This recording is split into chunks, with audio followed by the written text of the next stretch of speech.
And it's amazing too. Some people are doing work with permits, and some people are still installing wells with no permit. And so part of our job is to do our research. So if we suspect something's going on with the well, maybe it was put in without a permit, we'll actually go to the Ontario Registry and we'll try to pull a well record for that property, and Okay. we'll see if there's a permit on that well. If there's no permit, it might show us that it was done halfway, or there's maybe some issues with the install. My name is Jessie McClellan, and I'm a realtor here in Oshawa, Ontario, with the Lisa Abbott team. In this week's video, I spoke with Brad from Twin Peaks Property Inspections about his experiences as a home inspector and covering a variety of topics. If you'd like to stay up to date on everything happening in our real estate market, especially here in Durham region, then please subscribe to the channel and enjoy the video.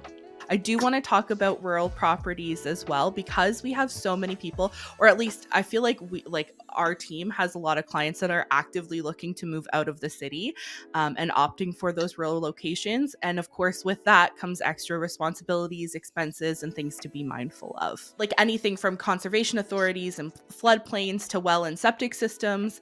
And I continue to put your name forth to my clients, because you guys do handle that, and not every home inspector is able to do well and septic inspections too. So it's nice to kind of have one person be able to go in, inspect the home, and make sure that those really large, necessary, big ticket items are in good working order as well. Yeah, well, thanks for that. I mean, it's abundantly clear to me that your life as a realtor. You've got so many things going on with staging and showing, and you name it. The last thing you need is to have to bring multiple contractors in to inspect. Well, I And just think ease for clients is the most important thing, right? Because they gotta and usually take day off of work too. So totally. yeah. So if we can do a well and septic inspection, while we're doing the home inspection, it only makes sense. And oftentimes we're running the water anyway, so it only makes logical sense. Yeah. The training for well and septic is pretty in depth, but Yeah. but it's important to me that all my inspectors can do it. And some of the systems are very complex. You've got some homes that maybe it's got a 100-year-old dug well. Maybe the well's only 15 feet deep, and then Mhm. you've got another well that could be 300 feet deep. And that's very much dependent on where in Ontario the house is, where the water table is. Mhm. And then on the septic side, we always want to make sure that your toilets are flushing, and you've got your wastewater treated. And so our well and septic inspections run together. And basically, we take the lids off the septic system. Some of the main components that we're looking for in the septic are, obviously, we want to make sure that the holding tank doesn't have any cracks. Mhm. But most often the baffle, so where the pipe comes into the holding tank, and also where the gray water exits the tank, those baffles are the most common areas where the septic can be damaged, just due to age, mostly. And so we want to have a really good look at those baffles, and then we'll hydraulically load that septic system. So basically, what that means is we'll run somewhere in the area of 300 gallons of water. We'll run 300 gallons through the leaching field, and we'll make sure that the water's draining out into the grass. So really comprehensive inspections of those systems. Perfect. Well, and if anything, they're kind of the most important, because your household can't function without them. And it's amazing too. Some people are doing work with permits, and some people are still installing wells with no permit. And so part of our job is to do our research. So if we suspect something's going on with the well, maybe it was put in without a permit, we'll actually go to the Ontario Registry and we'll try to pull a well record for that property, and we'll Okay. we'll see if there's a permit on that well. If there's no permit, it might show us that it was done halfway, or there's maybe some issues with the install. And of course, I mean, you guys do the well tests, and then I mean, well, Ian had the bottle for us to be able to pull for the water test, which was really nice too. Yeah, because we do that as part of our service, like as the realtor, like we'll drop it off to make sure that that testing gets done too, which is really good. Yeah, And so then with the well, obviously you've already said it. We want to do a water test.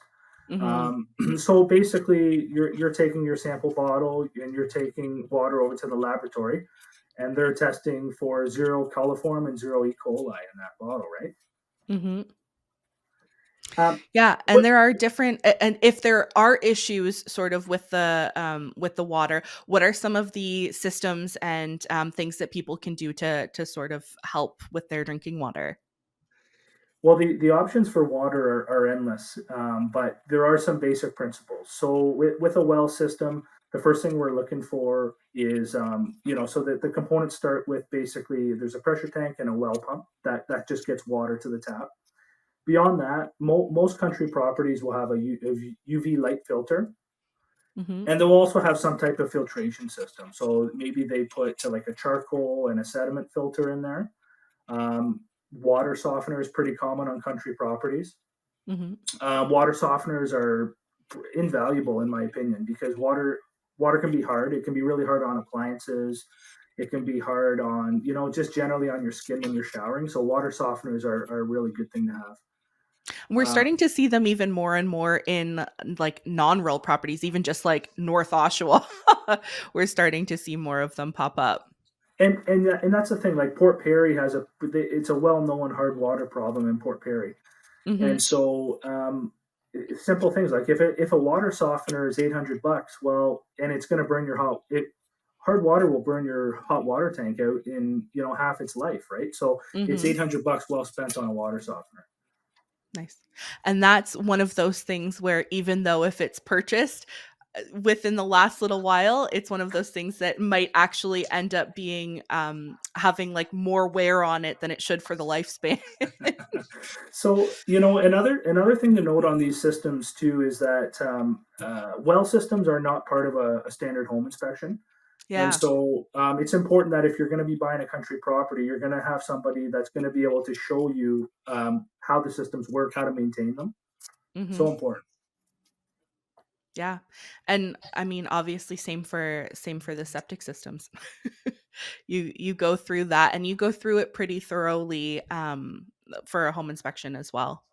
One thing we do that's really cool too is we do sewer scopes, and we actually stick the camera in the underground drains, and so this can be done for either a city property or a country property. So I'll use the example of a septic system. So the pipe between the house and the tank, um, it could be damaged, and you would never know without sticking a camera under there, Mhm.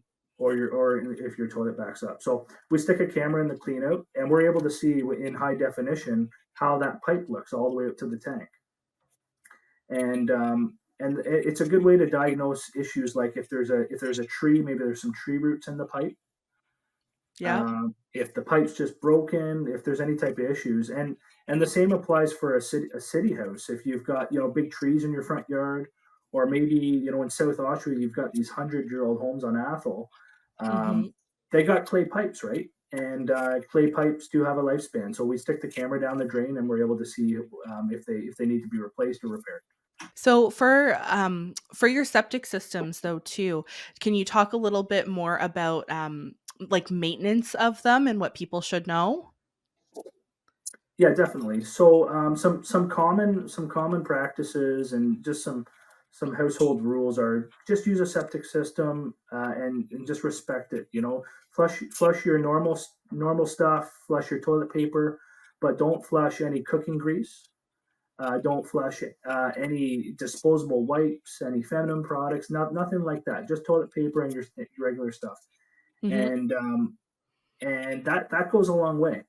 When a Mhm. septic system's working healthy, you shouldn't have to do much other than pump it every, I'll say, 3 to 5 years. Yeah. Do you Some know other what the cost is on that for people who don't know? Yeah, it's usually somewhere between $350 to $450. So well worth it every 3 to 5 years to make sure you're staying on top of that and not trying to stretch it too far. One thing I typically tell people when they first buy a new home is, live in it, get it pumped, start fresh, use it Mhm. for a year, and then get it pumped after 1 year. And then that technician, that pump operator, is going to be able to tell you, hey, you know what? Next time you're going to get 3 years, or you're going to get 4 years out of it. Yeah. If you're really proactive, there are some things that you can do with a septic system. Like I'll often tell people to take some baking yeast. So just go to the grocery store, buy some baking yeast, and flush it down your toilet every 3 or 6 months. Yeah. and they'll say, "What the heck?" Yeah. And you got to remember that all that bacteria in the tank, it does a lot of the work for you. So if you can introduce some baking yeast into that tank, it gets the bacteria breaking things down quicker, and it's just going to lead to a better septic system. I know that was one of the things that I learned when I was on the home inspection. No, that's awesome. I Well, mean, thank you for you can go to Home Depot and buy the expensive septic treatment stuff, but honestly, it's just a cash grab. Just the baking yeast is so good. awesome. Well, thanks for going over well and septics with us. My pleasure. Thank you for watching until the end. I hope you enjoyed this video and maybe even learned something. Be sure to check out the other videos with Brad and give him a follow on Instagram at Twin Peaks Inspections. Subscribe to the channel to stay up to date on our local real estate market, and I'll see you next week. Bye.